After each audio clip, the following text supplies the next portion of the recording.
4절 말씀드리겠습니다. 마가복음 6장 30절로 34절 말씀 우리 다 함께 합독하여서 읽겠습니다. 시작. 사도들이 예수께 모여 자기들이 행한 것과 가르친 것을 낱낱이 고하니 이르시되 너희는 따로 한적한 곳에 가서 잠깐 쉬어라 하시니 이는 오고 가는 사람이 많아 음식을 먹을 겨를도 없습니다. 이에 배를 타고 따로 한적한 곳에 갈새 그들이 가는 것을 보고 많은 사람이 그들인 줄 안지라 모든 거울로부터 덤으로 그곳에 달려와 그들보다 먼저 갔더라. 예수께서 나오사 큰 무리를 보시고 그 목자 없는 양 같음으로 인하여 불쌍히 여기사 이에 여러 가지로 가르치시더라. 아멘. 이 말씀을 가지고 일상과 기적이라고 하는 제목으로 하나님의 말씀을 증거할 때 하나님께서 우리 모두에게 주시는 놀라운 큰 은혜가 있기를 바랍니다. 아멘. 여러분들 시 좋아하십니까? 시? 저도 별로 시를 읽지는 않는데 어느 나이가 좀 지긋하게 드신 분이 짧은 이런 시를 썼습니다. 어린아이인 시가 좀 기네요. 보니까 어린아이인 내 눈에 세상은 새롭고 낯설었다. 온갖 신비로 가득했다. 새들은 왜 날까? 강물은 왜 하늘로 아래로 흐를까? 태양은 한밤중에 어디로 숨고 다른 대낮에 어디로 숨는 것일까? 오 경이로움으로 가득한 세상이여, 어른이 된 나는 정신없이 살았다. 새들이나 강물, 태양이나 달을 외면할 수밖에 없었다. 먹고 살아야 했으니까, 다른 사람에게 뒤처지지 말아야 했으니까. 이제 늙은 나는 다시 새들에게 눈길을 준다. 하늘로 치솟은 새들, 강물들에게 눈길을 준다. 숲속을 가로질러 굽이쳐 흐르는 강물, 태양의 온기를 한박 쐰다. 달빛에 온 몸을 적신다. 오 경이로움으로 가득한 세상이여. 갑자기 어른이 된 사람은 없어요. 우리 가운데 다 갓난아이로 태어나서 유년기를 거치고 청소년기를 거치고 청년기를 거치고 장년기를 거치고 또 노년기를 살아가는 우리 모두들이 이 자리에 있습니다. 우리 모두가 어렸을 때는 다 꿈을 먹고 살았어요. 우리의 어린 시절은 모든 게 다 신기했어요. 무엇을 봐도 신기했어요. 뭘 해도 재밌고 신바람이 나던 그런 시절이었어요. 그런데 그 어린아이가 나이를 먹어가면서 어른이 되고 치열한 생존 경쟁에 쫓기면서 얼마나 다들 바쁘게 하루하루를 살아가는지 하늘을 보고 또 하늘을 나는 새를 보고 달을 보고 이런 자연의 경이로움을 바라보고 느낄 겨를도 없이 바쁘게 하루하루를 살아가고 있는 것이 우리의 분명한 현실일 것입니다. 언제 여름이 왔다가 가을이 왔는지 이 계절의 변화를 느끼며 계절이 왔구나, 바뀌었구나 하면서 이 계절의 변화에 맞는 그런 자연들을 이렇게 보면서 그것을 이렇게 살아가는, 느끼며 살아가는 그런 저희들의 모습이 되지 못하고 있다라고 하는 것입니다. 그저 바쁜 일상을 우리는 살아가고 있습니다. 우리 그 조선의 그 집사님 그 남편, 저희 고숙이죠. 병원에 입원해 계셔서 신방 갈 일이 있어서 그 제일병원에 신방을 갔다가 아내가 갓을 좀 사고라고 해서 그 진남시장을 들렸어요.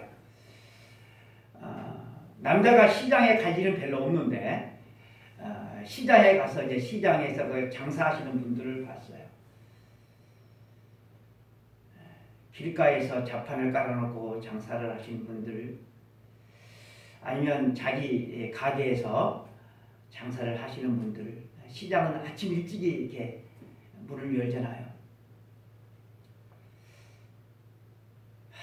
참 고생스럽게 뭐 자판에서 하든 뭐 자기 상점에서 하든 치열한 그 경쟁, 그 사회 속에서 살아가기 위해서 발부둥치는 그런 모습을 보면서 저는 겸손을 마음에 새겼습니다. 그리고 한 푼이라도 허투루 쓰지 말아야 되겠다고 하는 다짐을 하게 됐습니다. 또 감사하며 살아야 되겠다라고 하는 결심도 하게 됐습니다. 우리 모두는 아침부터 저녁까지 대부분 다 바쁘게 힘든 일상을 살아갑니다.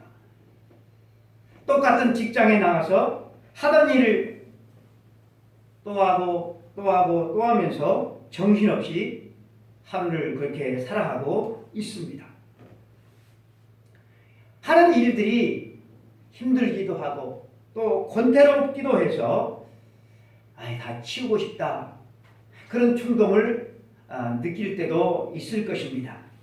이 지겨운 일상에서 언제나 탈출할 수 있나, 그런 생각도 여러분들은 아마 여러 번 해보았을 것입니다.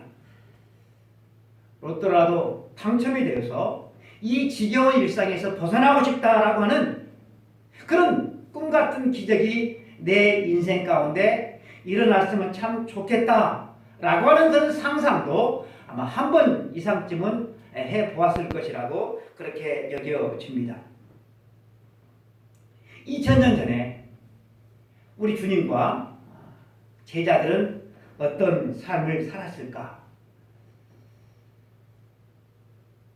우리 주님께서 또한 제자들이 어떤 삶을 살았을까에 대해서 힌트를 주는 그런 성경 구절들이 복음서에 여러 군데가 나오는데 그 가운데 하나가 오늘 우리들이 읽은 그런 본문 말씀입니다. 여러분, 예수님은 어떻게 사셨고 또 예수님의 제자들은 어떻게 사셨을 것 같습니까? 우리와 똑같았다라고 하는 것입니다. 우리처럼 바쁘게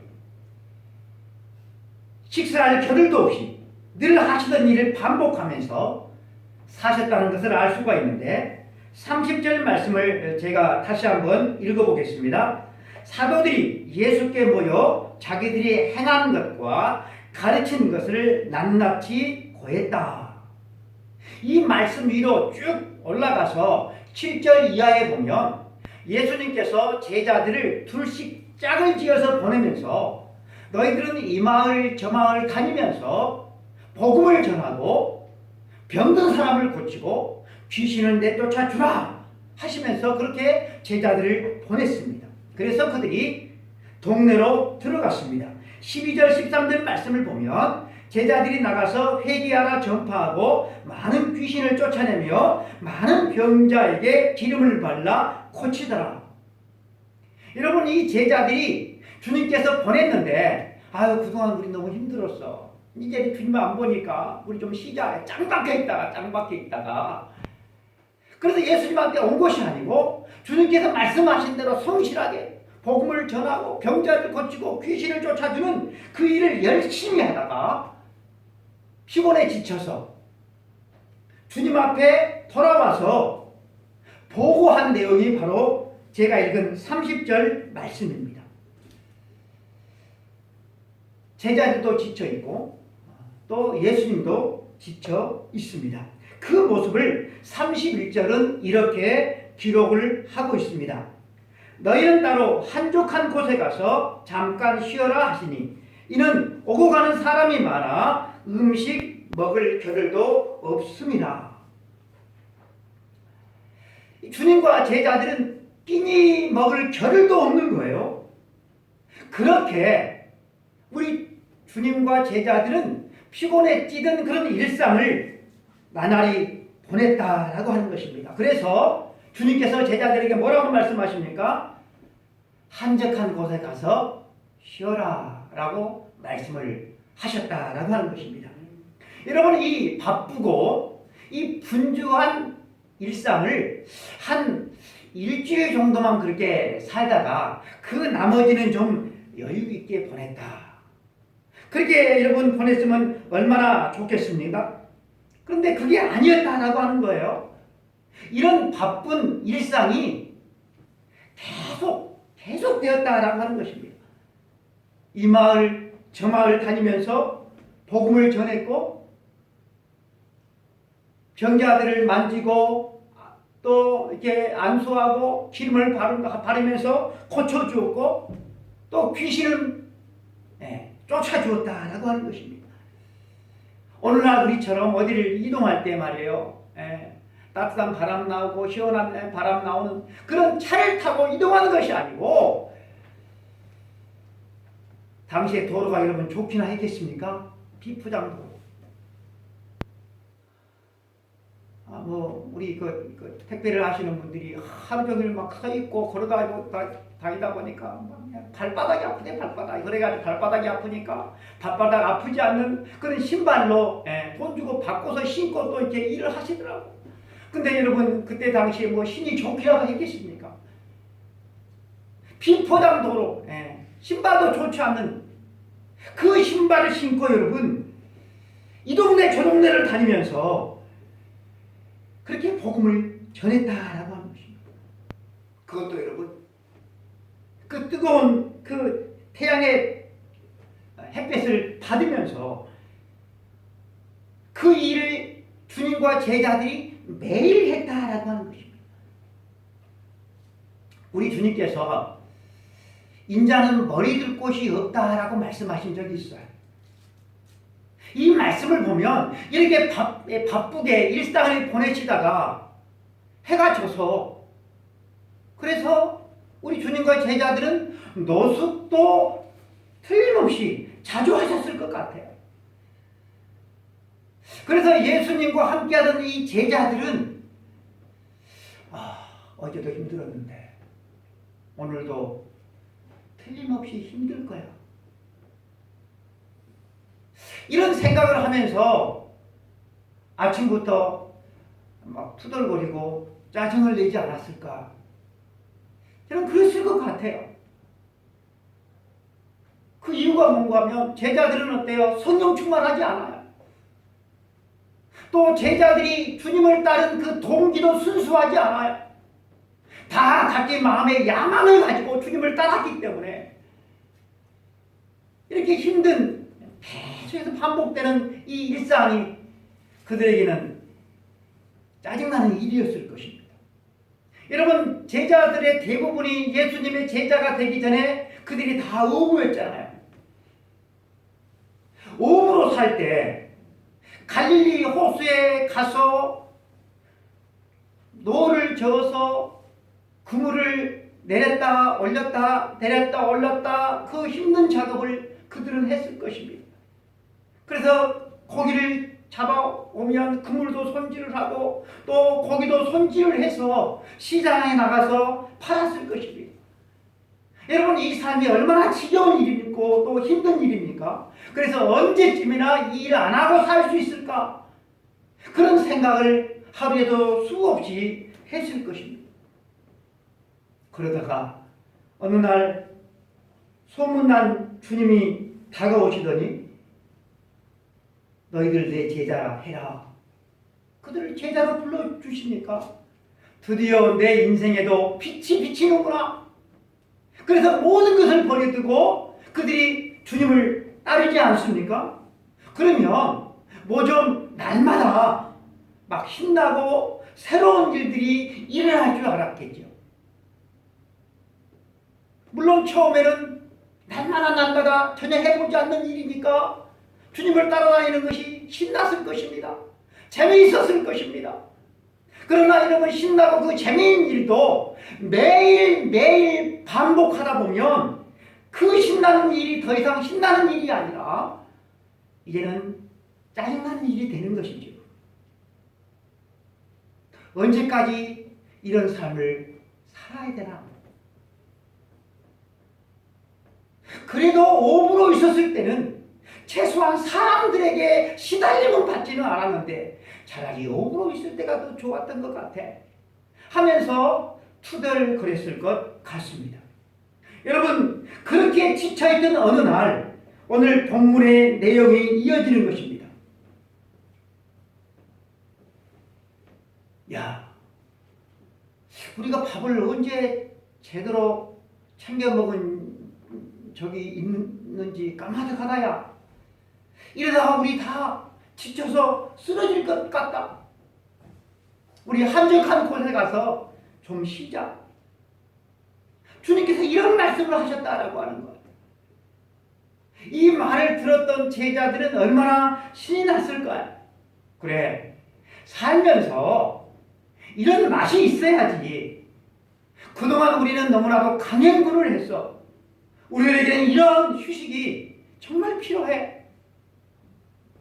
제자들은 모처럼 맞이하는 휴식에 그 흥분을 하고 아마 큰 기대를 했을 것입니다. 그런데 기대는 기대이고 또 현실은 현실이어서 그들을 기다리고 있는 현실은 그들의 마음에 있는 기대를 산산조각으로 깨트려 버렸다고 하는 거예요. 예수님과 제자들이 한적한 곳으로 가기 위해서 배를 타고 건너편으로 갑니다. 노를 저어서 갔겠죠. 노를 저어서. 여러분, 제자들이 왕년에 다 뭐 하는 사람들이었어요? 어부들이었잖아요. 어부. 그러니까 자기 왕년에 노를 젓던 그런 실력을, 그죠? 왕년에 노를 젓던 그 실력을 뽐내기 위해서 내가 저을게 서로 노를 젓겠다고 하면서 아마 그렇게 갔을 것 같아요.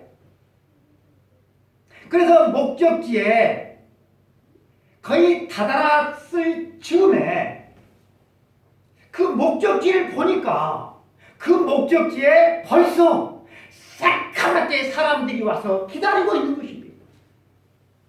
33절 이렇게 나와 있어요.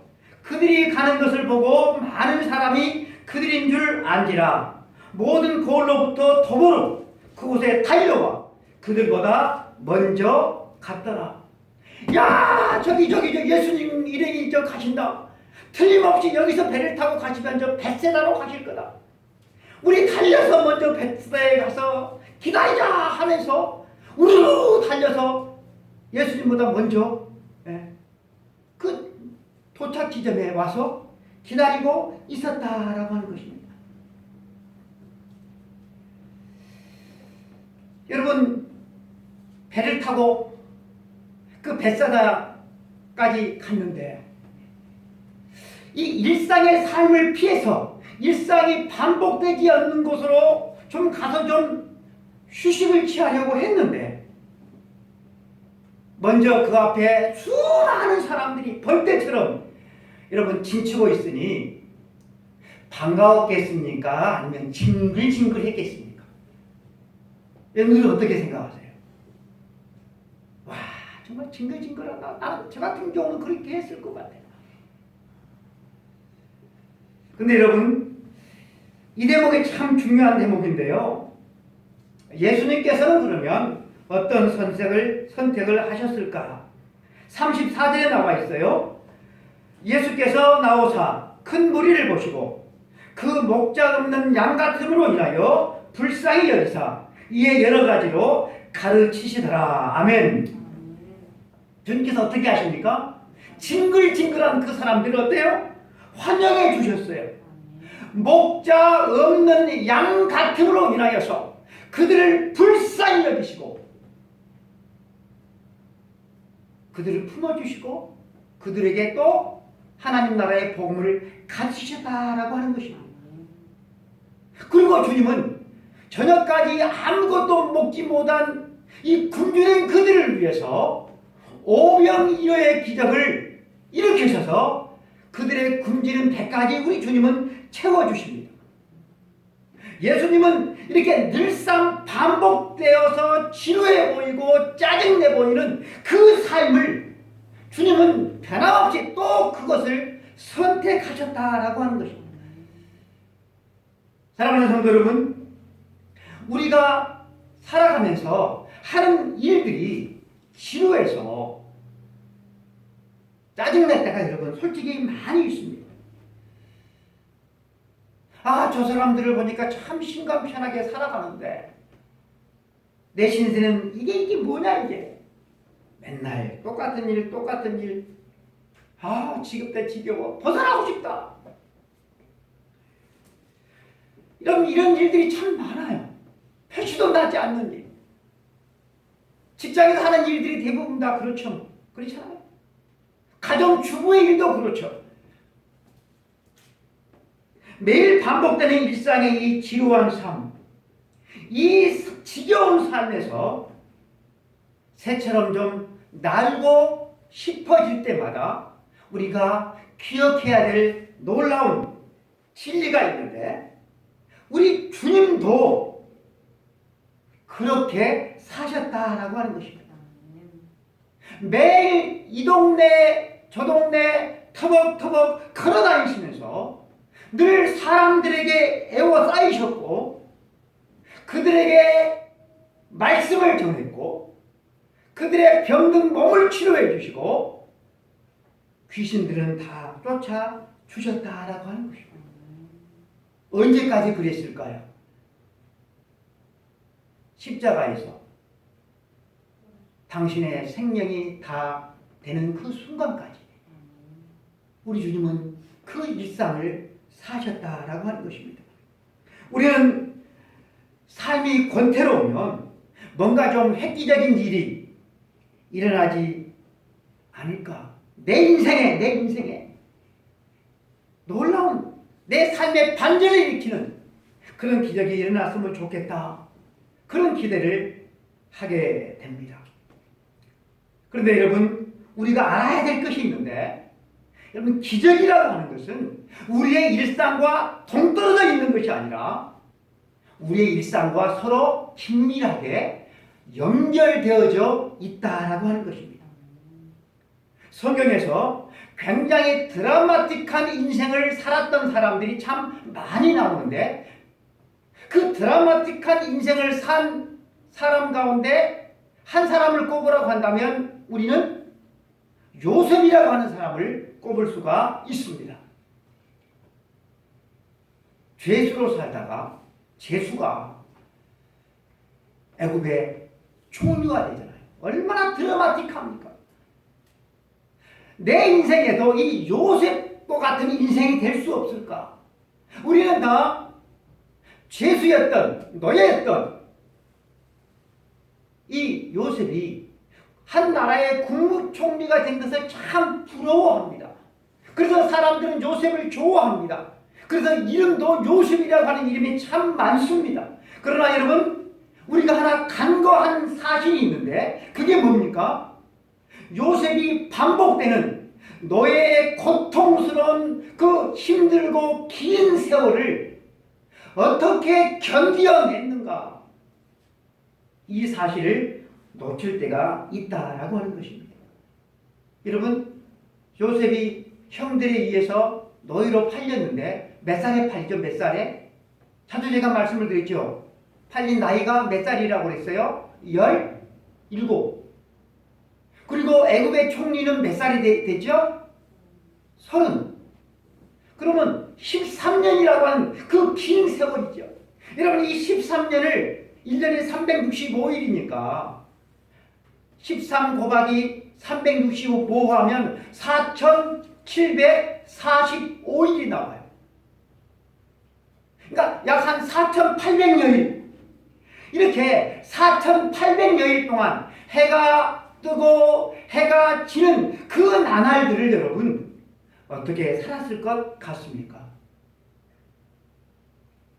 짐승밭도 못한 취급을 받으면서 여러분 어떻게 살았을 것 같습니까? 저는 그 일주일에 한두 번씩 하는 이 운동을 나가서 사람들과 참 이렇게 다 목사들인데도 불구하고 나랑 안 맞다. 나랑 안 맞다. 아유, 집어치우자. 그런 생각을 나갈 때마다 해, 나갈 때마다.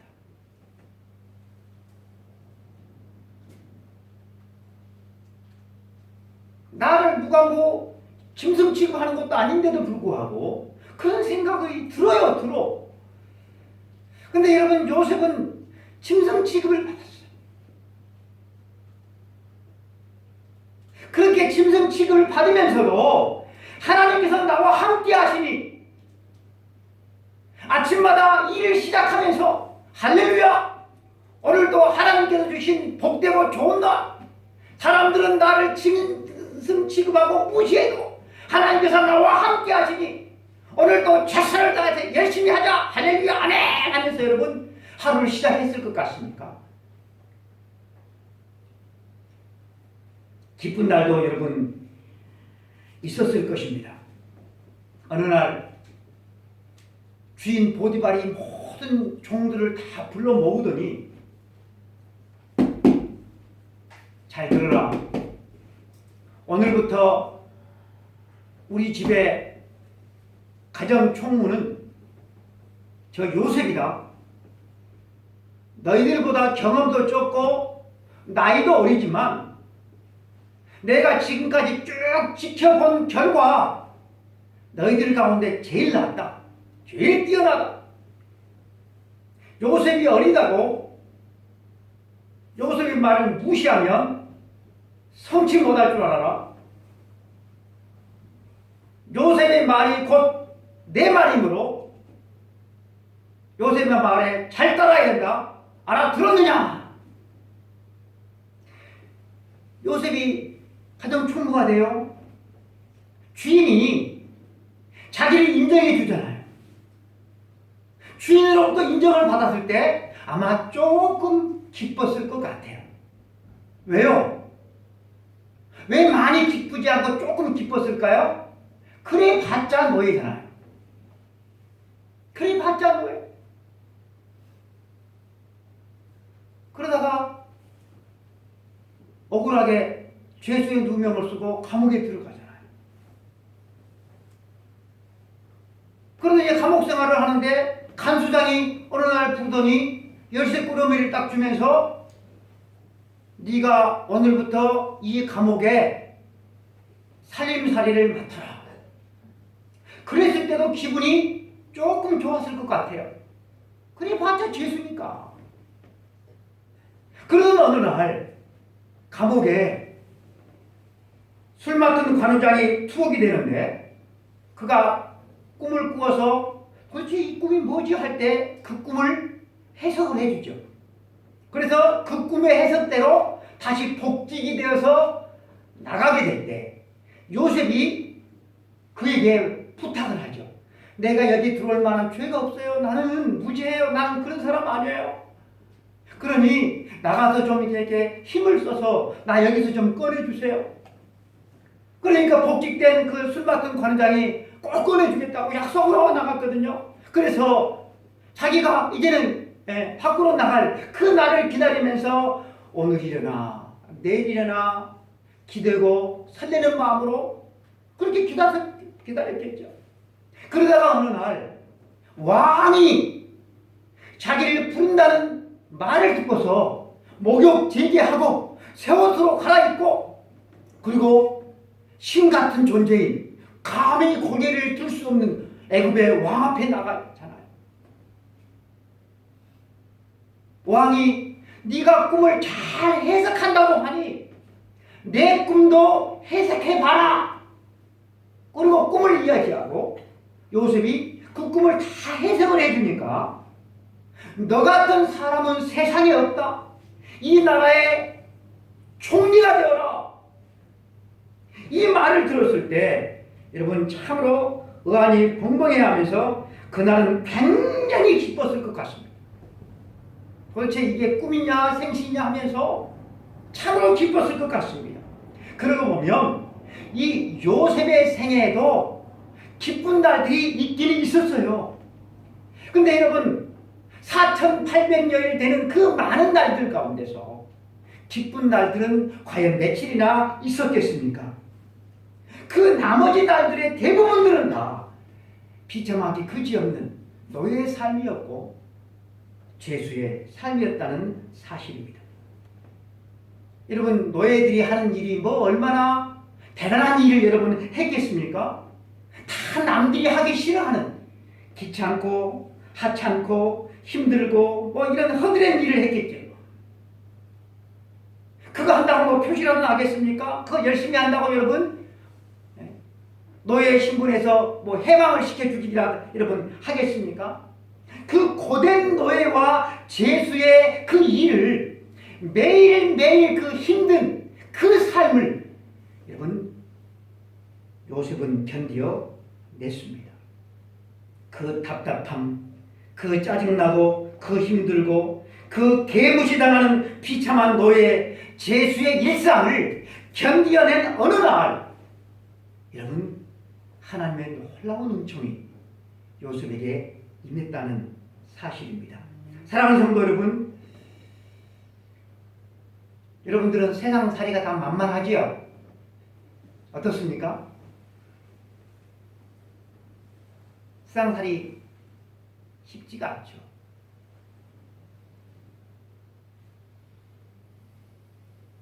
뭐 돈이 좀 있는 그런 사람뿐만 아니라 돈이 없는 사람도 여러분 금수저는 세상살이가 쉬울 것 같습니까? 삶이 얼마나 권태롭겠어요. 머리도 기쁨이 없는데.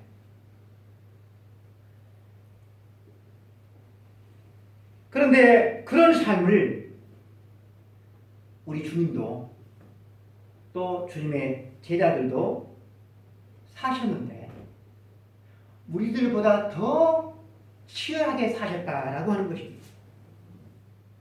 왜냐하면 경건하게 사는 사람들은 뭐가 많다고 그랬어요? 고난이 많다고 그랬어요. 경건하게 사는 사람들은 우리처럼 막 넓은 길로 갔다가 막 좁은 길로 왔다리 갔다리 하지 않아요.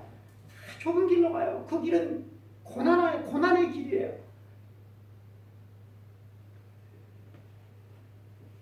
여러분 행복이라고 하는 것은 내게 어떤 위대한 일이 일어나거나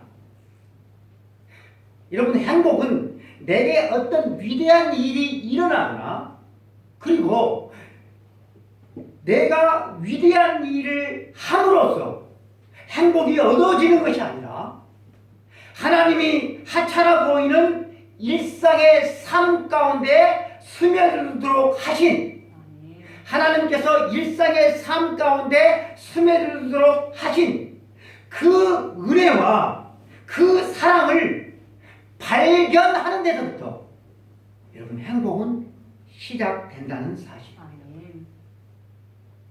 그 눈이 열리게 되기를 축복합니다. 시편 49편 20절 말씀에 존귀에 처하나 깨닫지 못하는 사람은 멸망하는 짐승과 같다고 그랬어요. 여러분 우리가 얼마나 존귀한 존재입니까? 내가 얼마나 존귀한 하나님 앞에 귀한 존재인지를 깨닫지 못하는 사람은 그냥 짐승이 아니라 멸망하는 짐승과 같다고 그랬어요. 은혜를 아는 것 이것이 얼마나 중요한지를 몰라요. 그런데 여러분 이것이 너무나도 중요하기 때문에 사단은 이것을 깨닫지 못하게 한다는 것입니다. 이 사단에 의해서 눈이 어두워진 이스라엘 백성들의 모습을 보십시오. 이 세상에서 이스라엘 백성들처럼 하나님께서 베푸신 그 기적을 어마어마한 기적을 그렇게 많이 체험한 민족은 이 세상에 없어요. 애굽에서 출애굽을 한 자체 그 자체가 놀라운 기적 중의 기적이죠. 하나님의 구름 기둥, 불 기둥의 인도를 받습니다. 막 홍해가 갈라지고 막 요단강이 갈라지고 만나와 메추라기를 매일 먹고 광야에서 반석을 깨뜨려서 나오는 샘물을 마시고 매일의 삶이 여러분 기적의 연속이었습니다. 그러면 여러분 매일같이 감격하고 매일같이 춤추고 매일같이 신바람이 났습니까? 어땠어요? 매일같이 뭐 했어요? 원망하고 불평했잖아요. 여러분 기적이 일상이 되는 순간이 있어요. 기적이 일상이 되면 그때부터는요 기적에 대한 감격과 기쁨이 사라지고 원망과 불평과 짜증과 권태로움으로 삶이 바뀌어 버리는 것입니다. 우리는 평생에 만나를 한 번이라도 먹어봤어요. 내 평생에 구름기둥과 불기둥의 인도를 한 번이라도 내가 경험해 봤으면 그러면 평생 내가 하나님을 잘 섬길 수 있을 텐데 하는 생각을 우리가 해보는데 이 사람들은 그걸 매일같이 먹고 매일같이 경험했음에도 불구하고 매일같이 그들은 원망을 했다라고 하는 것입니다. 이 이스라엘 백성이 왜 멸망하는 짐승같이 되어버렸나요? 얼마나 여러분 안타깝습니까? 그런데 우리도 똑같다라고 하는 것입니다. 우리의 일상이 매일같이 여러분 기적의 연속입니다. 매일같이 기적의 연속 속에서 우리가 살고 있는데 그 기적이 일상이 되어버리니까 그 기적을 느끼지를 못해요. 그래서 그들과 똑같이 되어버렸다라고 하는 것입니다. 우리는 이 예배의 자리에 나왔습니다. 그런데 이 예배의 자리를 맞이하지 못하고 어제부로 세상을 떠난 여러분 사람이 이 지구상에 얼마나 많이 있는지 모릅니다. 또 병원에 누워있는 사람들이 얼마나 많이 있는지 모릅니다. 입이 있으나 먹지 못하고요. 손이 있으나 잡지 못하고요. 발이 있으나 걷지 못하는 사람들이 얼마나 많이 있는지를 몰라요. 환자분 숨 좀 크게 쉬어봐 해서 숨 좀 크게 쉬어봐. 숨을 제대로 못 쉬어가지고 인공호흡기를 끼고 있는 사람들이 여러분 얼마나 많이 있는지를 몰라요.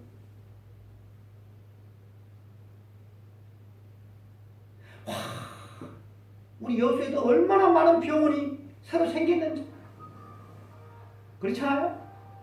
그 많은 병원마다 환자들이 북적거려요. 학교의 교실은 텅텅 비어가는데 여러분 병원의 병상은 10,000원입니다. 10,000원. 일상이 매일같이 기적이지만 그것을 깨닫지를 못해서 그래서 매일같이 어때요? 헛된 욕심을 버리고 원망하고 불평하며 사는 사람들이 참 너무나도 많습니다. 참 많아요. 여러분들은 그 직장 동료를 말해요. 여러분들의 직장 동료, 그 직장 동료를 그분이라고 부르세요. 그분. 네. 그분이라고 부르세요. 그 놈, 그 새끼라고 하세요.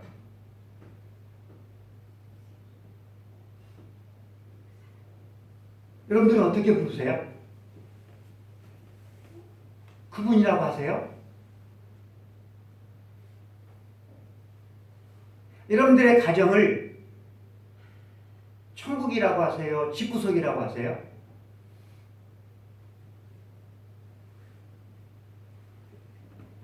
여러분 만나를 먹는 것만 기적이 아니고 우리의 일상이 여러분 기적이에요. 근데 이것을 우리가 알지 못하기 때문에 깨닫지 못하기 때문에 입에서가 뭐가 나와요? 눈 투덜거리는 말이 나오는 것이죠. 누가요? 그 주인공이 누굴까요? 그 주인공. 우리 주변에 참 많아요. 다른 사람만 그런 것이 아니라 다른 사람이 볼 때 나도 똑같아요. 평범한 일상에 대해서 여러분 우리는 감사할 줄 알아야 됩니다. 다니엘 기도회 그 목요일 날 그 강사가 김희아 집사님이었습니다. 이분이 나오시는데요. 그 얼굴을 보는 딱 순간 그분이 지금까지 얼마나 험악한 인생을 살아왔는가 그 얼굴에서 보여졌습니다. 얼굴만 봐도 아무 말 안 했는데도 얼굴만 보니까 그분의 삶이 보여졌어요. 얼굴이 반쪽이 다 붉은 점이에요. 붉은 점 몇 가지. 붉은 점. 부모님이 이 아이가 태어나자마자 버렸어요. 부모가 누군지를 몰라요. 그래서 보육원에서 자랐어요. 어렸을 때 별명이 아수라 백작이었어요. 아수라 백작 어떻게 생긴지 알죠? 반이 다르잖아요. 사람들이 길을 걸어갈 때 그녀의 얼굴을 보면 그냥 지나가면 될 텐데 얼굴 좀 봐요. 얼굴 좀 봐요. 아주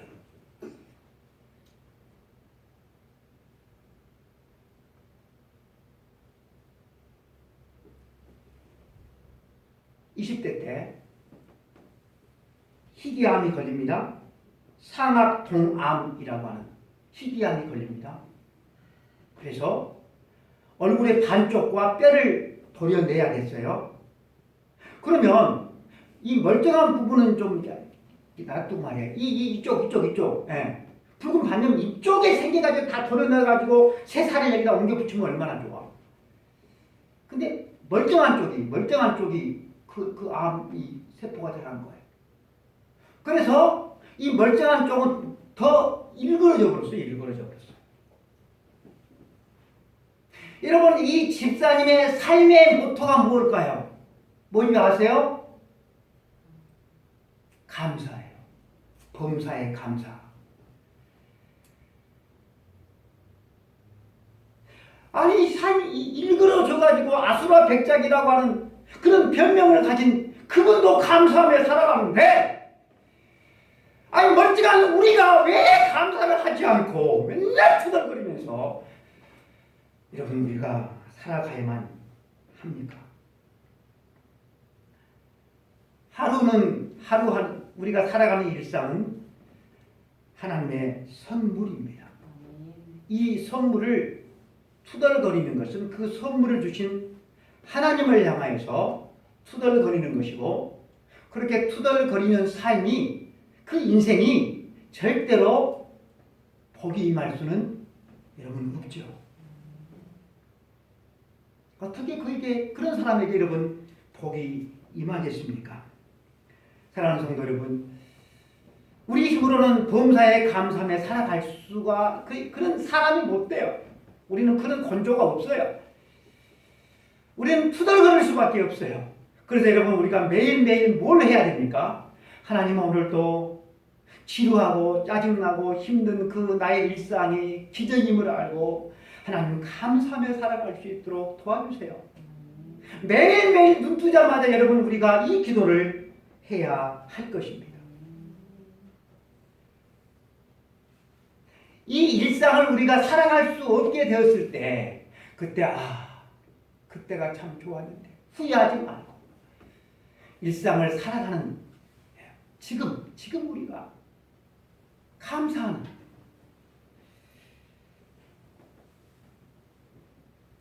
그리고 자기 자신이 하는 일에 다들 달인이 되시길 바랍니다. 잠언 22장 29절에는 네가 자기의 일에 능숙한 사람을 보았느냐? 이러한 사람은 왕 앞에 설 것이요 천한 자 앞에 서지 아니하리라. 사람들이 부러워하는 막 그런 대단한 그런 일, 막 전문직 막 의사, 막 변호사, 예? 이것에만 달인이 아니라 자기의 일, 여러분들이 하고 있는 그 일, 그 일에 능숙한 사람은 천한자 앞에 서지 않고 왕 앞에 선다고 그랬어요.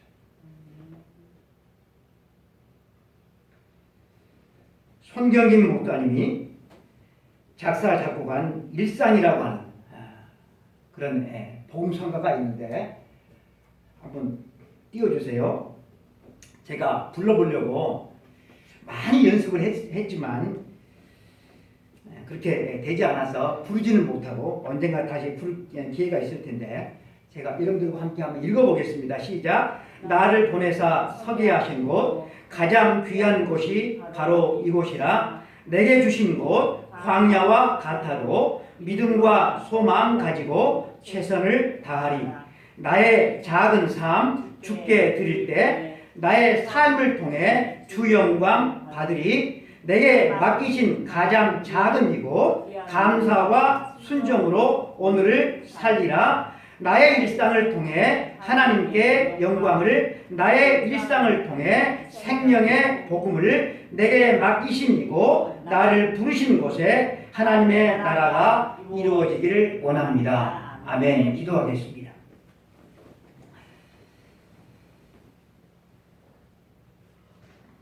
하나님, 우리 주님이 이 땅에 왕으로 오셨지만 왕의 대접을 받지